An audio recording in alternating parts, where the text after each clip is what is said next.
Ji are Bloch साहब, आप क्या समझते हैं सर कि अभी अभी दोनों अतराफ से जिस तरह के बयानात दिए जाते रहे हैं पहले राउंड के मुकम्मल होने के बाद, और फिर एक लम्हे को तासुर ये मिलता रहा कि एक डेड लॉक है जिसके ख़त्म होने का इंतज़ार किया जा रहा है और ईरानी जो है वो रेजिस्टेंस दिखाए हुए हैं।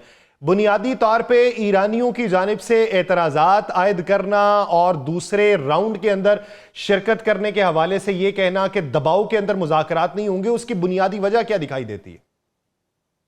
शुक्रिया। आई थिंक पहली बात तो ये कि हम चूंकि बैठे हैं पब्लिक फोरम पे, तो कोशिश ये होनी चाहिए कि हम अवहाम को जितना हो सके अपनी सतहत के मुताबिक दूर करें, ऑडियंस के लिए और अपने लिए भी।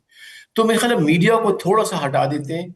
जो ट्विटर की जो गेम चल रही है दोनों तरफ से, अब दैट्स वेरी इंटरेस्टिंग कि Iran has caught up with Trump. वो बड़े, मैं एक दो पढ़े हैं, तो उसको छोड़ के हम देख लेते हैं कि इस वक्त ऑन ग्राउंड हो क्या रहा है। ऑन ग्राउंड भी हो रहा है कि दोनों कंट्रीज जो हैं, दोनों जो तरफैन है या फरीकैन, 40 दिन के बाद मेरा ख्याल है मजीद गुंजाइश निस्ता, अब इनके पास जंग की गुंजाइश नहीं है। अब अगर कोई ऑप्शन इनके पास है तो वो अमन का है, और उसकी रीजन है, and there are several. From the American point of view, there are one or two, I just, because time हमारे पास कम है। Public pressure from within, public pressure from out. World public opinion इतना इसकी मुखालिफ हो गया है जंग की, within America also, except for his core, बाकी 60% black people are against this war. And it doesn't matter. It's a democracy, whether it is a now distorted democracy or it's a democracy under a dictatorship. That is a different perspective. लेकिन एक system, निजाम तो जरूर है, उसका pressure भी आता है क्योंकि इलेक्शंस होने वाले हैं अगले, और it will impact the entire power structure of the ruling party, क्योंकि वहां तो अगर 2 वोट भी बढ़ जाएं तो दे गवर्न इट, बाकी फिर रेलेवेंट हो जाते हैं। और फिर ये है कि जो कॉस्ट ऑफ वॉर इतनी बढ़ा दी है ईरान ने इसके लिए, by using the leverage of strait of Hormuz, it can not rethink. अब ऑल्दो अमेरिका थिंक्स दैट वो लीवरेज इसने स्नैच कर लिया है ईरान से bye overwhelming naval power. That's very interesting dynamics of war, how it happened.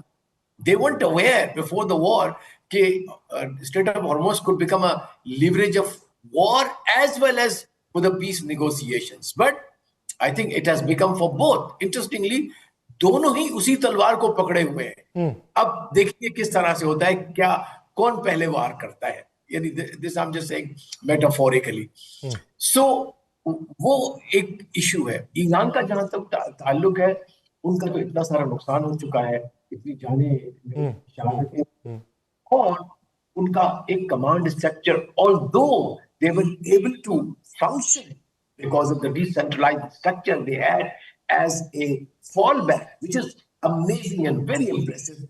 वो fall back पे automatically चले गए। That's wonderful. जो उनका डिसेंट्रलाइज्ड कमांड सिस्टम, वो डिसेंट्रलाइज्ड कमांड सिस्टम न सिर्फ वॉर में, लेकिन वो मुझे ऑपरेशनल जो है वो पीस नेगोशिएशन में लग रहा है कि तमाम इंस्टीट्यूशंस आपस में मिलके काम कर रहे हैं। सही। अमेरिका का तो पता ही नहीं है जी, वहां तो वन मैन शो है, तो वो व्हाट एवर ही डिसाइड्स, वो बड़ा सिंपल इक्वेशन है। सो मेरे ख्याल है जो सिचुएशन ऑन ग्राउंड है, जो probability factors for the war and for the peace, तो पीस की तरफ ज्यादा है। तो इसलिए from the simple calculation that I have had, मेरा ख्याल है पीस नेगोशिएशंस होनी चाहिए if they are what we call in the international relations, if they are we supposed to think that they are rational actors. यानी इस वक्त अगर मुतासरीन में देखा जाए तो मुतासरीन में तो बहुत सारे ममालिक मौजूद हैं, क्योंकि जहाँ पे मईशत जो है वो इस वक्त बहुत ज़्यादा ज़दुकूब का शिकार हो चुकी है, और फिर जब आप आलमी सतह के ऊपर देखें तो तवानी के मसाइल बहुत ज़्यादा दिखाई देते हैं। जी आर बलोच साहब, इसी बारे में बैनुल अक़वामी तजियाकारों को भी देखा जाए तो वो ये कहते हैं कि कोई ना कोई तो ड्राफ्ट तय हुआ है जिसकी बुनियाद के ऊपर अब टेबल पे बैठने के हवाले से एक नैरेटिव फिर से बिल्ड किया जा रहा है। तो बलोच साहब, आप क्या समझते हैं कि उसी का अगला राउंड है ये, या फिर हम ये समझें कि असर नौ बातें बहुत सी होना बाकी हैं, कुछ नई शराइत भी हो सकती हैं, या फिर हम ये समझें कि जो बुनियादी तौर पे शराइत रखी गई थी वही होंगी, उसी में से प्लस माइनस होगा? जो मेरी अंडरस्टैंडिंग और एनालिसिस है, तो उसमें 3 या 4 इश्यूज जो है वो प्रोमिनेंट है, जिन पे एग्रीमेंट तो मैं नहीं कह सकता। देखिए, 2 नशिस्तें भी नाकाफी हैं इतने बड़े इडियोलॉजिकल, पॉलिटिकल और philosophical difference of the two systems. देखिए, ये दोनों मुख्तलिफ सिस्टम्स हैं। तो आप समझ लीजिए कि आप इतना बड़ा कमाल कर रहे हैं पाकिस्तान अल्हम्दुलिल्लाह, कि इडियोलॉजिकली इतने 2 मुखालिफ कुव्वतों को साथ ला रहे हैं कि आप जरा बात करो और फाइंड आउट ए कॉमन ग्राउंड। और उसमें पाकिस्तान भी आई थिंक सजेस्ट कर रहा है कि कहाँ कॉमन ग्राउंड मिल सकता है।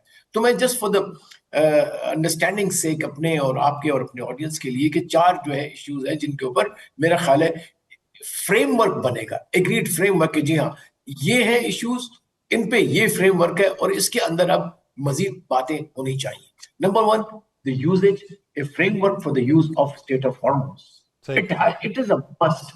अब मेरे ख्याल में जो फाउंडेशनल इश्यू अब आ गया है गल्फ का, वो है कि स्टेट ऑफ हॉर्मोज को कैसे गवर्न किया जाएगा। It is going to impact the world economy, is going to impact the global supply chain, is going to sort of impact the energy market in the world, global, not only region. And also, mind you, it is going to impact the sovereignty of not only Iran, but the entire Gulf region.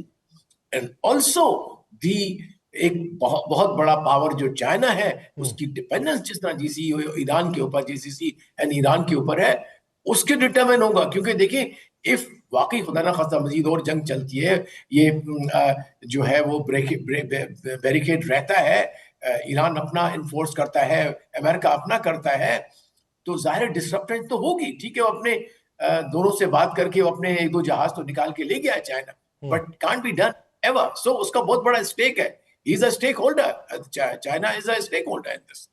तो एक तो strait of Hormuz I think now would have taken the top lead कि जी सबसे पहले इसको तो खत्म करें।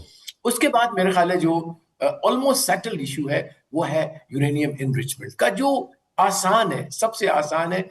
ये भी तरीकाकार होता है निगोशिएशन में, मैं आपको बता दूं कि let's finish those which are the difficult ones and then we'll tackle the difficult ones later. ये भी हो सकता है कि जस्ट टू फॉर ऑप्टिक्स के let's agree on where we have the narrowest gap जो यूरेनियम का है।